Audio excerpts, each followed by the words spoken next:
Hello everyone, XFlowing here, and today I want to showcase Warbringer Reflect build, which is actually fun and it's pretty enjoyable to play with to begin with. And most of these ideas aren't new because there's a lot of other people who's experimenting with this, especially Thorns builds like Kaltorok or Lily. But this is my take and how I made it so we can cruise through the campaign like a breeze, like without any issues. And now let me explain how I did it from level 1. So leveling, especially with warrior, can be actually fun. So at first, we all know that, probably everyone knows that with warrior, it's quite hard to start off, because you're pretty slow, you don't do much of the damage, you're clunky, and so on. So at the start, I started this build with basically lightning arrow because, well, who could expect, right? That lightning arrow is the meta build or meta skill once again. So once from the Act 1, you can start with lightning arrow and with support gems like multi-shot and lightning attunement. And basically what you want to do with this is just to hit level 16, because from level 16 you can start playing with this kind of build and it's super cheap. I will go in a second on all my gear and I will explain it, but for now the most requirement for you is just to have level 16. So basically I was just leveling with these ones until level 16, so that's around Act 1 boss level or something like this. So if you want, you can try to kill with these, but then it will be quite hard because we're not scaling any of the lightning arrow or arrow nodes, but basically what you want to get is just a bow and a quiver with some extra damage and so on, whatever you can get, and just upgrade it until level 16. And why level 16? Just because of level 16 we can equip Crown of the Pale King, the helm, which enables Thorn build because of the last line of the description. Thorn can retaliate against all hits. So basically whenever we equip this, we can retaliate against all hits with our Thorn damage, right? So up until level 16, whatever you want. If you want to play with normal, like rolling slam and so on, you can do it with that. But I actually found really fun and really quite fast to leveling with the lightning arrow up until level 16. At level 16 you can buy this Pale King crown. I bought it from 1 Exalt because this is super cheap, unique, and especially with offline trading it's really easy to find it.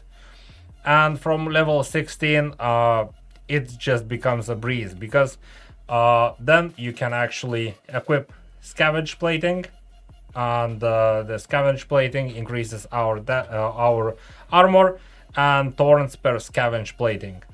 But I'll just go over the skill gems after I explain all the items which I have. So right now I'm level 48. I just finished campaign with this build and it's actually was really fun, really easy. And look at this, I actually will finish it too soon because I finished campaign but I cannot access like to Endgame, to the maps, because I need to be level 50 and I'm level 48. So I just need to go back to some zones just to get few more levels to get it. So what you want to get at the main hand is spear. Why? Because we're using spear skills, and well, for spear skills you need to have the spear.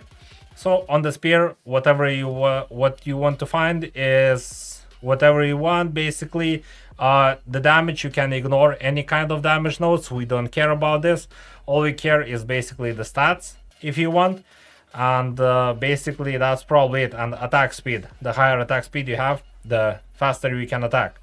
Then Crown of the Pale King, self-explanatory, I told you before, it's pretty easy to find it, and it's pretty cheap. On the rings, There's basically only few stats we care about is max life and resistances. Same with other ring, max life, resistances. And as you can see, both my rings are actually really crap. It's like from level 20, level 36. On armor, you want this almost the same thing. Resistances, HP can find, and some spirit. Same goes for amulet. Like for my amulet is actually from, like, I think Act 2. And I just finished campaign with this one because I didn't felt like I needed actually more. But on the amulet is basically the same thing. All you want to have is resistances, some spirit, HP if you can find, that's great. Shield, same story. Just in this one also you want to find the physical Thorns damage as well, because we're stacking Thorns damage, so you basically need on most of those parts. Same with armor. I forgot to mention that on armor you need to have that as well, because basically there's 3 pieces where we can find the regular items Thorns is armor, shield, and belt. On the gloves, gloves are from level 27, and on this one is Dreadfist, Bolted Mist, because it just gives us physical Thorns damage, and I believe this is only one unique item we can equip which has Thorns damage. On a belt, same story, resistances and HP if you can fit, and some physical Thorns damage. And the boots, you can actually equip it from level 11. It's Briar Patch, and just it gives us also physical Thorns damage. It gives us a little bit of movement speed and life, but I believe this is the one that you want basically to use it. So this is a quick overview of the item. So once again, the first of all you want to need is just to equip helm, and then just put whatever you can with some Thorns damage, resistances, and HP. That's all you need, nothing else. And once we over with the items, I can just go through the skills. So for the skills, we using Scavenge Plating, because of Scavenge Plating, it gives us Thorn damage per Scavenge Plating, and we getting maximum 10 of Scavenge Plating, so we're getting quite a nice Thorns damage, well, reflect damage per Scavenge Plating. And as the support gems is Prolonged Duration, so it will have more skill effect duration, and Thorn Skin, so we deal increased Thor damage while skill is active, and since it's active all the time, since it's it costs 30 spirit skill, we always deal 70% increased Thor damage with this one, with Thorn Skin. And one thing to notice, Thorn Skin can stack, so the more you can put it, the more Thorns damage you can get. So this is the first skill. As you can see, I'm just using Rapid Assault, and Rapid Assault as main skill. You don't need to level it up, it can be like level 1, it doesn't matter, we don't deal damage with it directly. So, and as the support skills is Barbs level 2. So supported skills deals your Thor damage on their next 6 hits after retaliate with Thorns, and since we usually always retaliate with Thorns, we always hitting our Thorns damage. Then Quill Burst, because it will trigger Quill Burst, and next hits will be retaliate with Thorns, and with rapid attacks, so we can actually attack faster. And as the second gem, this is, I think I equipped it at Act 3, is Magma Barrier. Since at Act 3 we get a more spirit quest, so we have more spirit, so we can equip it. And Magma Barrier, just because it grants us 25% increased block chance. And as support skill, we also put Thorn Skin, so it stack up also with 40% increased Thor damage. Actually, I need a little bit more spirit just so I could equip maybe second Thorn Skin or Thorn Skin 2 spirit gem, but I do not have enough spirit right now, but that's fine, and that wasn't any problem or whatever. So basically you just run around and attack everyone with Rapid Assault and everyone dies. This is simple as that, and it's without like without overthinking and without thinking too much. And now we can go over the passive skill tree, ascendancy, and so on. So ascendancy is Warbringer, and here we taking block chance, 30% base chance from equipped shield. So basically we don't care about shield's block value. We always get 35% block. Then we take 6% extra block chance, and we taking you take 20% of damage from blocked hits, and maximum block chance is 75. I haven't capped it now. I believe this will be quite usable later, but I just took it for now. And here on the other lane we take armor break, anvil's weight, so break armor equal of 10% of your hit damage dealt. And so we always breaking the armor of the enemy since we're attacking with rapid assault, and then break 20% increased armor, and you can break enemy armor to below 0. I believe if you don't want, you can replace those two nodes like to Jade Heritage if you want. If you want, it will give you a little bit more survivability. Personally, I haven't needed, so I am completely fine. And as you can see, I just finished like whole campaign with this build. Just as you can see, everyone is finished here, and I still have quite a left over left skill points because I just didn't know where to use them. So I'll just look after we go to the maps, but that should increase our survivability and damage potentially even more. So at the start, I'm just going through almost like directly here for some armor node, regenerate life. This is used as the pass, like movement, like not a movement, but actually like just to move forward nodes. Then we take increased armor, some strength nodes, block chance, increased block chance, stun threshold as just to move forward. Then we take whatever stats you want. In this case, I took some dex nodes because I needed some dex. Then all you want to do is move right on the bottom right here, and you take this one, 10% of Thorns damage leech as life. So basically whenever you deal Thorns damage, and you deal the Thorns damage all the time, you leech 10% of that as life. And then we're grabbing these nodes, so amount of life leeched, and 20% of leech is instant. And after that we are grabbing, move forward, we taking the nodes, whatever the stats you need. We're taking this wheel of the Thorns damage, and Thorns damage has 50% chance to ignore enemy armor.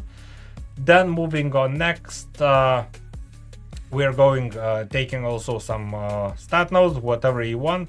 In my case, I took strength because it scales with our HP, but you take whatever you want, depends on your items. And here we're moving increased Thorns critical damage bonus, and Thorns critical hit chance.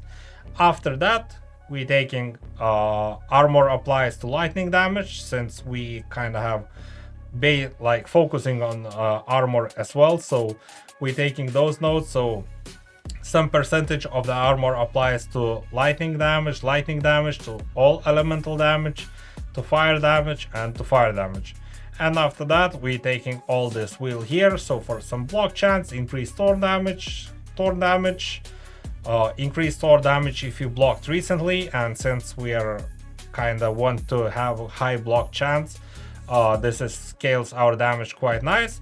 And lastly, we take gain physical Thorns damage equal to 10% of item armor on equipped body armor. So it's not much. At my case, I have only 180, but the more armor you have on your chest piece, the more Thorns you can do, and the more Thorns you can deal with.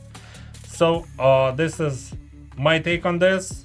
As I said, I cannot go mapping because I'm too low. I didn't even knew there is a restriction like this, so you cannot go into the mapping early, I believe.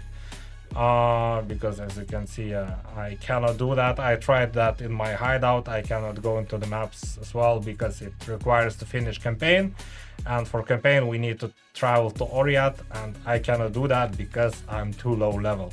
Actually, I finished campaign I think at level 45 or something, and there wasn't any issues like at all. And yeah, it is as it is. So I'll be playing with this for sure more to see how can it scale more in the end game. But for now, if you want something that is really fun and you can just basically cruise through the campaign without any issues and without thinking and without spending much, because all of those items are like doesn't cost anything. I think all of my items cost like 1 exalt, and for 1 exalt you can buy that from offline market. So there's plenty of people who doesn't need low level stuff, so you can equip it easily. You don't even need to spend exalts. I believe you can find pretty good items by yourself just from the vendors or from the drops itself. But so this is what I have, and this is really cheap.